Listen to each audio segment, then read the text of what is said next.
जैसे कि स्टूडेंट्स, आज मैं आपके सामने लाया हूँ लेसन नंबर 8 के क्वेश्चन आंसर के सॉल्यूशंस। शुरू करते हैं। First question, why zinc is not consider as transition element. देखो, ट्रांजिशन एलिमेंट के दो तरीके हमारे पास बताने के। एक तो जो एस और बी के बीच में जो स्लॉट है आपके पीरियोडिक टेबल का, जिसे के लिए हम बोला जाए ट्रांजिशन। दूसरा बेटा, डी ब्लॉक के अंदर अगर हम 9 चैप्टर हमने देखा था, उसके अंदर CFT हमने पढ़ी थी, तो हम उसको डी जनरेट करते हैं T2G और EG में, और इलेक्ट्रॉन्स क्या करते हैं उसके अंदर ट्रांजिस्ट करते हैं, वो कहलाता है DD ट्रांजिशन। तो अगर डी के अंदर इलेक्ट्रॉन्स अनपेड होंगे, खाली होंगे, तो वो क्या करेंगे, ट्रांजिस्ट करेंगे, तो वो कहलाता है ट्रांजिशन। लेकिन जिंक के साथ क्या चक्कर है, जिंक के अंदर ग्राउंड स्टेट में 3D10 है, यानी कि पूरी की पूरी ऑर्बिटल भरी हुई है, कोई जगह ही नहीं है। और अगर वो अपने 2 इलेक्ट्रॉन देता है तो उसके बाद भी 4s0 3D10, मतलब दोनों स्थिति में 3D के अंदर क्या है, अनपेड इलेक्ट्रॉन है ही नहीं, सारे पेड हैं, तो उसमें ट्रांजिशन हो ही नहीं सकता। इसलिए zinc is not consider as transition element, as well as ये कलरलेस कंपाउंड बनाता है। जिंक के जितने भी बनेंगे सब के सब कलरलेस बनेंगे। Now next question, why titanium +4 ion is colourless. Titanium का कॉन्फ़िगरेशन है बेटा 3D2 4s2 +4, ये इसकी ग्राउंड स्टेट है, +4 इसकी आयनिक एक्साइटेड स्टेट है। तो S से भी 2 इलेक्ट्रॉन जाएंगे, D से भी जाएंगे, कॉन्फ़िगरेशन हो गई 3D0 4s0, D में कोई इलेक्ट्रॉन नहीं है, नो ट्रांजिशन। इसका मतलब वहाँ पे कलर बन ही नहीं सकता है, क्योंकि अगर वो ट्रांजिस्ट करेंगे, इलेक्ट्रॉन अपने ग्राउंड से एक्साइटेड स्टेट पे जाएंगे, वापस आएंगे। ऐसे करने पर वो एक आपकी बाल्मर सीरीज जो हमने पढ़ी थी 11th में, उस तरह से जब वो वापस आते हैं ग्राउंड स्टेट पे, तो अपने में से एक विजिबल रीजन निकालते हैं, जिसे हमने बाल्मर सीरीज में पढ़ा था, तो कलर मिलता है। लेकिन यहाँ तो है ही नहीं इलेक्ट्रॉन, तो मिलेगा भी कैसे। Next question, transuranic. Transuranic कब है, 92 नंबर यूरेनियम का, उसके बाद के जितने भी एलिमेंट हैं उनको ट्रांस यूरेनिक का। क्यों का, क्योंकि ना तो स्टेबल है, वो रेडियो एक्टिव एलिमेंट्स हैं, उनकी हम स्टडी नहीं कर सकते हैं, इसलिए एक स्लॉट पूरा बना दिया, एक क्लासीफाई कर दिया कि ये ट्रांस यूरेनिक है। वही लिखा है। ऑल आर्टिफिशियल, क्योंकि इसमें हमने आर्टिफिशियल भी रखे हैं नाम, अभी तक मिले नहीं है। अनस्टेबल और having great atomic number than uranium 92, मतलब 92 से ज़्यादा ग्रेटर उनके नंबर है, 93 94 ऑनवर्ड्स, सबके सब कहलाएंगे ट्रांस यूरेनिक, यूरेनियम के बाद वाले elements. Fourth question, why an metal show highest oxygen state in oxided fluoride. किसी भी मेटल की, जैसे Mn है, +7 दिखा सकता है ऑक्सीजन और फ्लोरीन में, लेकिन क्लोरीन में क्या दिखाता है 4, ब्रोमीन में 2। कारण क्या है, कारण ये है, ये जो दोनों हैं ऑक्सीजन और फ्लोरीन, इनकी साइज बहुत छोटी है। साइज छोटी होने से इनकी इलेक्ट्रोनेगेटिव बहुत बहुत ज़्यादा है, तो इलेक्ट्रॉन्स को ट्रैप करने की क्षमता ज़्यादा है। इसलिए इनके साथ जिसका भी कंपाउंड बनेगा वो अपनी हाईएस्ट ऑक्सीजन स्टेट के साथ बनाएगा और स्टेबल भी रहेगा। नेक्स्ट क्वेश्चन है एसिडिटी के ऊपर है। Arrange the following decreasing order of acidity.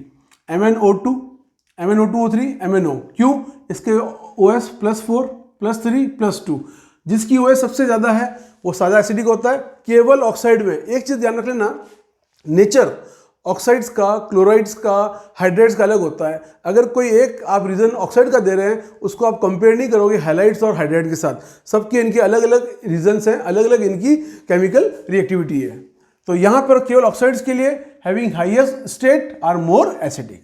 Next simple question है, कई बार आता है ये, general electronic configuration of F block या inner transition element N-2 F1 N-1 D 0 या 1, क्योंकि ये ग्रुप 3 और 2 के बीच में NS2। तो ये कॉन्फ़िगरेशन आपको याद रखना है। और D का होगा तो केवल होगा N-1 D 0 से 1 NS2, वो होगा transition. Last, why do transition element show variable states. इनकी ऑक्सीजन स्टेट वेरिएबल क्यों है, उसकी वजह है पार्टिसिपेशन। अगर मैं S ब्लॉक की बात करूँ तो S एक ऑर्बिटल 2 इलेक्ट्रॉन, क्या होगी OS +1 या +2। P की बात करूँ तो S और P मिलकर बना सकते हैं, लेकिन D के अंदर S और D मिलकर बना रहे थे। D में 5 ऑर्बिटल है, बहुत सारे इलेक्ट्रॉन हैं, और S में 2 है, तो इन दोनों के सम करके करेंगे तो इसकी स्टेट +3 +4 +5 तक जाएगी। Now come to question number 8। Come to question 8। क्या है question 8, all compounds of scandiums are colourless. अब कलरलेस तो 2 जगह पे हो सकता है, या तो D0 हो या D10। देखते हैं स्कैंडियम का जो कॉन्फ़िगरेशन है 21 नंबर इसका 3D1 4s2, और बेटा इसकी स्टेबल OS +3 है, इसका मतलब 2 यहाँ से जाएंगे, एक यहाँ से, तो इसका जो कॉन्फ़िगरेशन हो जाएगा 3D0 और 4s भी 0। ऐसी स्थिति के अंदर इसके पास एक भी इलेक्ट्रॉन नहीं रहेगा D में, इसलिए इसके सारे के सारे जो कंपाउंड है वो कलरलेस है। कारण क्या था, 3D0 4s0। Now what will the number of unpaired electron in gadolinium? Gadolinium का 64 नंबर है, कॉन्फ़िगरेशन है 4s7 5d1 6s2। मैंने ऑर्बिटल्स बना दिए, ये सारे अनपेड है, ये अनपेड है पर ये पेड है, इसको काउंट नहीं करेंगे। 7 और 1 total number of unpaired electron is 8। ये अच्छे क्वेश्चन है, ऐसे आ जाते हैं कई बार। ये ट्रिकी क्वेश्चन है। नेक्स्ट 10th, मैग्नेटिक मोमेंटम दिया हुआ आपको 3.9, एन निकालना है। तो magnetic moment 3.9 is equal to bm का formula root n n plus 2। अब यहाँ पे एक चीज ध्यान रखनी, दोनों को स्क्वायर कर दो ताकि रूट का सिस्टम हट जाए। 15.21 एन प्लस 2, हमने राउंड ऑफ ले लिया 15। अब मुझे यहाँ पर मैथ्स नहीं लगानी है, टाइम वेस्ट नहीं करना है, हिट एंड ट्रायल टिक। भाई देखो, मैं इसके लिए एक हिट दे देता हूँ, आपके जो डी ब्लॉक है उसमें 1 2 3 4 5 इससे ज़्यादा होंगे नहीं डी ब्लॉक के अंदर। तो यहाँ पर 1 2 3 4 5 ही है, आपको यहाँ पे एक नंबर लगा के देखना है। 1 लगा के देखा 15 आता है क्या?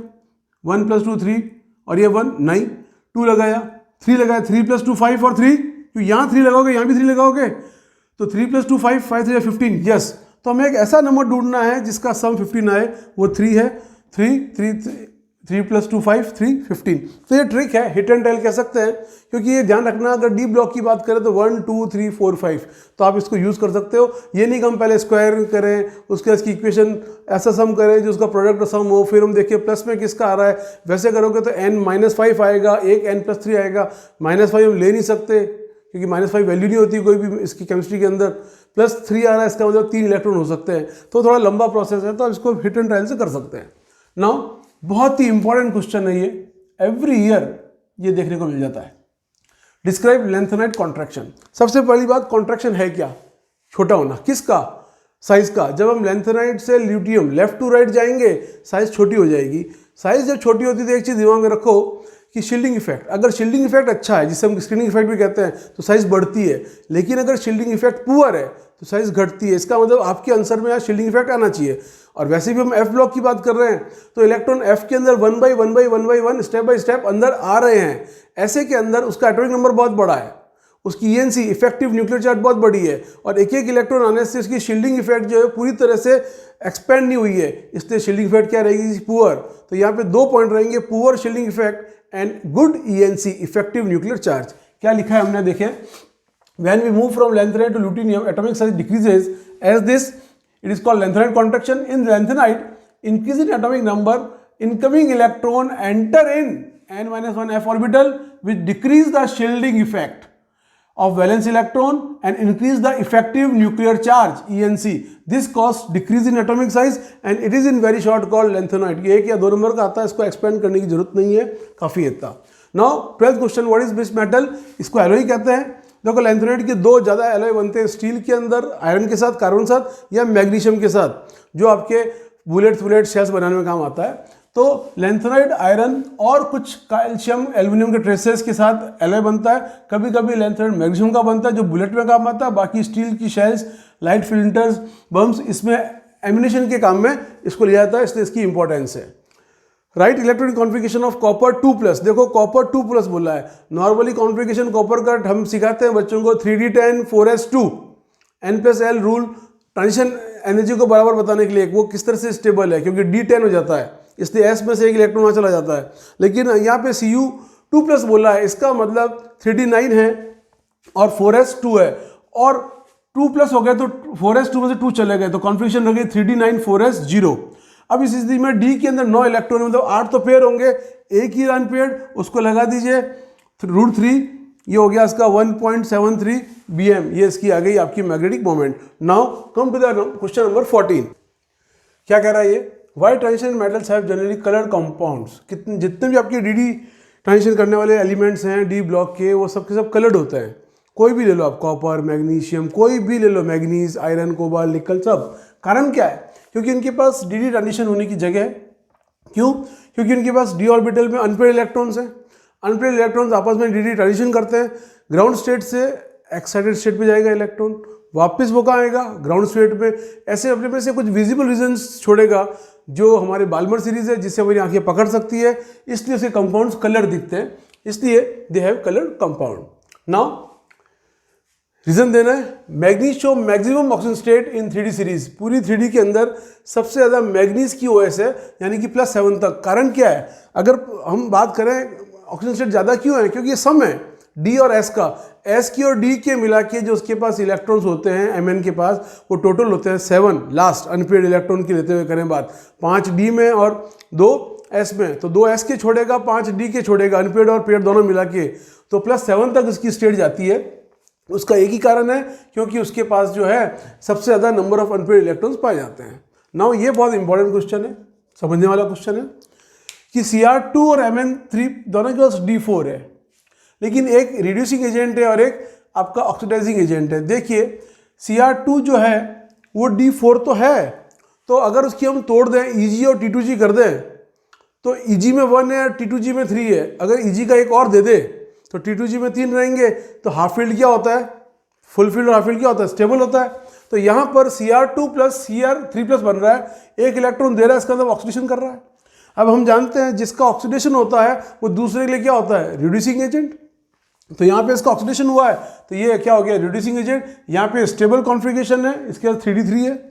नाउ Mn3 के साथ क्या चक्कर है, ये एक Mn2 प्लस हो जाएगा, कारण इसने एक इलेक्ट्रॉन ज़्यादा दे रखा है, ये 3D4 है, तो ये 3D5 बनना चाहिए। अगर Mn में ये हो जाएगा 3D5 4s0, तो यहाँ पे एक इलेक्ट्रॉन ये ले रहा है, रिडक्शन हो रहा है, ये बन जाएगा ऑक्सीडाइजिंग एजेंट, यानी कि जिसका रिडक्शन होता है वो गुड ऑक्सीडाइजिंग एजेंट, जिसका ऑक्सीडेशन होता है वो गुड रिड्यूसिंग एजेंट। तो ये देखने वाली बात है, एक D4 से D3 जाएगा। कंफ्यूज हो जाता है बच्चा, D3 क्यों भाई, अगर D3 के अंदर दिक्कत आ रही है तो उस D ऑर्बिटल को जनरेट करो ना, अभी वो डीजनरेट है, उसको जनरेट करो, वो हो जाएगा Eg और T2G। तो Eg में 1 है, T2G में 3 है, टोटल 4, Eg वाला निकाल दो तो T2G में 3 बचेंगे, वो क्या हो जाएगा, स्टेबल। तो ये एक थोड़ा सा IQ टेस्ट हो जाता है, इस पर ध्यान से लिखना। नाउ फिर रीजनिंग है, एक्सप्लेन करना है कि 5D और 4D की साइज। देखिए 5D और 4D जो है 6th और आपकी 7th जो पीरियड चल रहे हैं हमारे 1 2 3 4, तो उसके अंदर जो आपकी 6th और आपकी जो 5th और 6th पीरियड्स हैं उसके ऊपर है, जिनका में और HF को लेकर। तो उसकी कारण क्या है, और दूसरा क्वेश्चन उसने पूछा है इसके अंदर कॉम्प्लेक्स कंपाउंड क्यों बनाते हैं, दोनों के आंसर यहाँ पे है। 5D और 4D के अंदर सीरीज का क्या चक्कर है, जब हम ग्रुप 3 की बात करते हैं तो उसका नाम क्या है, स्कैंडियम एटेरियम लेंथेनाइड, तो वो जो है आपका एक्टिनियम AC तक, तो हम उसको बोलते हैं स्कूटर या ला AC, ऐसी समझाने के लिए SCYLA AC के लिए। तो स्कैंडियम से एटेरियम तक तो साइज बढ़ती है, लेकिन एटेरियम से लेंथेनाइड में जब जाते हैं तो लेंथेनाइड के अंदर एक कॉन्ट्रैक्शन चलता है, लेंथेनाइड कॉन्ट्रैक्शन। तो आपके ऊपर से नीचे साइज बढ़ रही है और लेफ्ट टू राइट साइज क्या हो रही है, डिक्रीज हो रही है। तो कुछ इस प्रकार से उसकी सिमिलरिटी आती है कि लेफ्ट टू राइट और टॉप टू बॉटम दोनों साइज सिमिलर चलती है। एग्जाम्पल के लिए ZR की 160 और HF की 159, तो एक का ही फर्क है जो कोई फर्क ना के बराबर है। तो ZR ऊपर है, HF नीचे है। HF की साइज बढ़नी चाहिए, लेकिन HF के अंदर क्या हो रहा है, F इलेक्ट्रॉन्स खाली पड़े हैं, शील्डिंग इफेक्ट पुअर है, कॉन्ट्रैक्शन हो रहा है जिसे हम कहते हैं लेंथेनाइड कॉन्ट्रैक्शन, तो उसकी साइज कम होती है, इधर साइज बढ़नी चाहिए, तो लगभग दोनों की कैसी हो जाती है, बराबर हो जाती है। तो ये ध्यान में रखना पड़ेगा, अगर ऐसा कोई क्वेश्चन आता है तो वहाँ पे आपको पुअर शील्डिंग और लेंथेनाइड कॉन्ट्रैक्शन के हिसाब से इसका जवाब देना है। नाउ ये क्वेश्चन था भाई सारे कॉम्प्लेक्स क्यों बनाते हैं, तो आप जितने भी 9th चैप्टर में देखिए कोऑर्डिनेशन केमिस्ट्री में Fe, निकल, कोबाल्ट, Pt, Mn, Ag यही भरे हुए हैं। कारण क्या है, देखो ये लोग बहुत ज़्यादा OS दिखाते हैं तो इनकी मेटेलिक साइज आयन के रूप में छोटी हो जाती है, चार्ज ज़्यादा है, साइज छोटा है, तो ये क्या करते हैं, पेयर ऑफ इलेक्ट्रॉन को अपनी तरफ अट्रैक्ट कर सकते हैं। जो लिगेंड्स है वो क्या करते हैं, they donate the pair of electron, so they have dative bond जिसे हम कहते हैं कोऑर्डिनेट बॉन्ड। तो एक कॉम्प्लेक्स कंपाउंड के लिए बहुत जरूरी है एक लेने वाला और एक देने वाला। देने वाले लिगेंड्स हैं जो इलेक्ट्रॉन पेयर दे रहे हैं, और ये मेटल साइंस ऐसे हैं जिनकी साइज छोटी है, जिनका चार्ज बहुत ज़्यादा है, तो वो उसको एक्सेप्ट करते हैं। तो हमने क्या लिखा है, जितने भी वैकेंट ऑर्बिटल्स हैं they have tendency to form coordinate complex increases. अब वो कह रहा है formation of coordinate complex increases with decrease in metallic ion size, और मेटेलिक आयन डिक्रीज है तो हाई आयनिक चार्ज है, high ability to form bond, जैसे Pt, Fe और भी बहुत सारे हैं। तो ये जितने भी हैं इनकी साइज छोटी है इनकी मेटल आयन के फॉर्म में, इसलिए ये ऐसा करते हैं। साइज छोटे होने की वजह क्या है, उनके D ऑर्बिटल खाली है, मतलब उन्होंने अपना OS बहुत ज़्यादा दिखा रखा है, इलेक्ट्रॉन्स बहुत दिए हैं। तो जैसे जैसे इलेक्ट्रॉन देंगे उसकी कैटायन की चार्ज बढ़ता जाएगा, चार्ज बढ़ते ही साइज़ क्या हो जाएगी, छोटी, लेकिन उसकी साइज़ छोटी होने से उसकी प्रवृत्ति इलेक्ट्रॉन लेने की बढ़ जाएगी। इससे सारे कोऑर्डिनेट कॉम्प्लेक्स कंपाउंड बनाते हैं। Now come to question number 17। Question number 17, give 4 difference between lanthanide and actinide. ये एक इंपॉर्टेंट क्वेश्चन है, बार बार आता है। 4 सिंपल से डिफरेंस है इसके अंदर। लैंथेनाइड कंपाउंड्स बहुत ज़्यादा बेसिक नहीं होते हैं, कम बेसिक होते हैं, जबकि ये बहुत ज़्यादा बेसिक होते हैं। कारण इनका वही है, इनकी वजह बहुत ज़्यादा जाती है।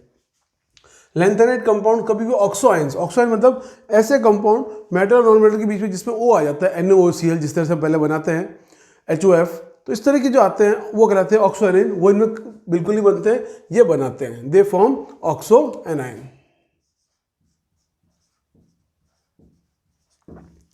दे शो +2 +4 OS कभी कभी, लेकिन हमेशा रहती है +3, जबकि दे शो +4 +5 +6 +7, इसके आगे भी मिल सकती है, लेकिन पॉसिबिलिटी रहती है अधिकतर +3, वो स्टेबल है। प्रोमेथियम के अलावा सारे नॉन रेडियो एक्टिव है, जबकि ये सब के सब रेडियो एक्टिव है, जिनको ट्रेस करना बहुत मुश्किल है, ये सब आर्टिफिशियल में आ जाते हैं। ये 4 इसके मेन रीजन्स हैं जो उसको डिफ्रेंशिएट करेंगे लैंथेनाइड और एक्टिनाइड को। नाउ नेक्स्ट क्वेश्चन, ये हमने 16B में पहले ही कर लिया था, जिनको हमने एग्जांपल दिया था। क्या कारण है साइज का? तो कारण वही है, ऊपर से नीचे आ रहा है, एटॉमिक साइज बढ़ रही है, लेकिन लेफ्ट टू राइट इनकी पोअर शील्डिंग की वजह से, लैंथेनाइड कॉन्ट्रैक्शन की वजह से साइज घट रही है। तो लगभग इसकी 160 और इसकी 159, हमने उस क्वेश्चन में भी लिखी थी, ये 160 थी और ये 159 पिकोमीटर थी।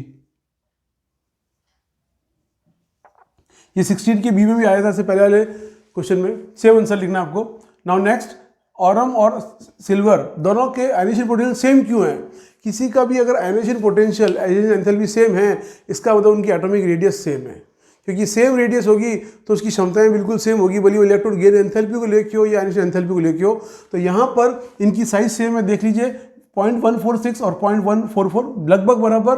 और कॉन्फ़िगरेशन में ये 4F है, ये F में नहीं आता है, ये 5D, ये 4D, ये 6S, ये 5, तो कॉन्फ़िगरेशन लगभग सेम है। तो इलेक्ट्रॉन देने लेने की क्षमता दोनों की सेम है, इससे इनका आयनाइजेशन पोटेंशियल बिल्कुल सेम है। ये भी एक इंपॉर्टेंट क्वेश्चन है, कई बार पूछा जा चुका है। नाउ KMnO4 में Mn की आपको मैग्नेटिक मोमेंट निकालनी है। Mn का नंबर होता है 25, configuration 3d5-4s2, ground state. Excited में क्या हो जाएगा, क्यों ये रिएक्ट कर रहा है, तो इसके अंदर इसकी देखनी पड़ेगी क्या आ रही है साहब, कि अनपेड इलेक्ट्रॉन कितने हैं, इसमें 5 है, 5 को यूज़ करेंगे, 35 सॉल्यूशन करने पे आएगा 5.9। तो आपके सारे चैप्टर के क्वेश्चंस कंप्लीट हो गए। नेक्स्ट लेसन 2 के क्वेश्चंस मैं आपको अपलोड करूंगा नेक्स्ट वीडियो में। अगर इसमें कोई डाउट हो तो कमेंट सेक्शन में जाके आप उसके बारे में लिख दीजिए, उसका वीडियो में बना के आपको दे दूंगा। जय श्री कृष्ण, थैंक यू।